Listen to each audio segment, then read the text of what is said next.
Getting locked out of your home can make you feel helpless, and some Valley homeowners say when calling for help, they were quoted one price over the phone and given a very different price when it came time to pay up. Contact 13 has a consumer alert about some of the red flags they missed when hiring a locksmith. Locked out of the house and frustrated, Tom Hatfield needed help. So I called a friend of mine and asked her to please find me a locksmith. It's not uncommon for most people to call the first company they find. John Andrews did that when he was locked out of his home. I asked information and they gave me a number and I called that number. But Tom and John both learned the hard way. You've got to know who you're dealing with. Tom was locked out back in November. He says the company told him over the phone it would cost at least $14. And once they arrived, everything happened pretty fast. He parked in the driveway, showed me no ID, nothing. Tom says the locksmith pulled up in an unmarked vehicle and wasn't wearing any type of uniform. And he just started picking the lock. 15 seconds, he had the door open. And I said, oh, wonderful. You know, he hadn't given me any prices or anything. But that's when Tom was slapped with a big surprise. The locksmith wanted $295. So what'd you do? I said, I don't have that kind of cash.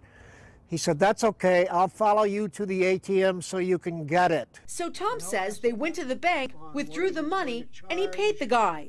Tom got this receipt with a couple scribbled lines and the business name, 24/7 Locksmith. John also had a similar experience with his locksmith last November. He came in a regular car, compact car, regular street clothes.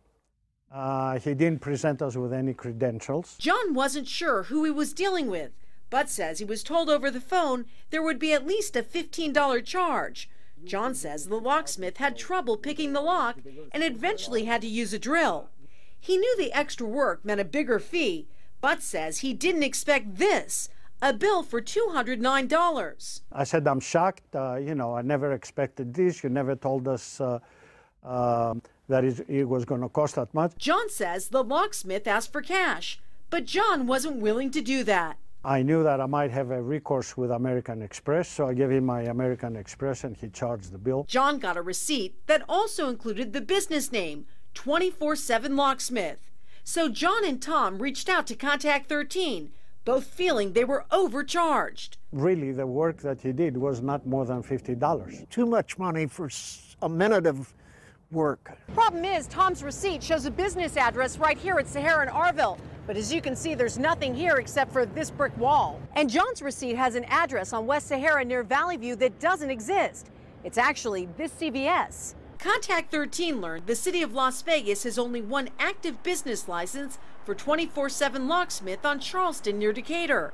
We stopped by and spoke with the owner, who claims someone is using his business name and handing out receipts with fake addresses. So what about the company on these receipts? Hi, it's Trisha Keene from Channel 13 Action News. We called their number and tried to get some answers. What's the license number? But they refused to answer any of our questions and eventually hung up on us. Katie Robinson with the Better Business Bureau calls that a bad sign. Any legit business should be transparent. They should provide you with their address, their license number, as much information as the consumer wants. Angry customers like John and Tom say they want to warn others looking for a locksmith. Find out if the individuals have a license and get an assessment of how much it's going to cost. So here's the Contact 13 bottom line. The city of Las Vegas says as of August 2012, a locksmith is required to have a vehicle showing the business name and license number. They're also required to wear identifying uniforms. The city says make sure the locksmith you hire meets these requirements and ask to see a copy of their Metro work card. The owner of the licensed 24/7 Locksmith says he plans to contact the city about someone else using his company's name. And if you have an issue with the locksmiths or any other business, really, please remember, we've got your back, Las Vegas. Send us an email to 13investigates@ktnv.com. We'll see what we can do to help you out or even maybe get your story on the air. Steve. Thanks, Tricia.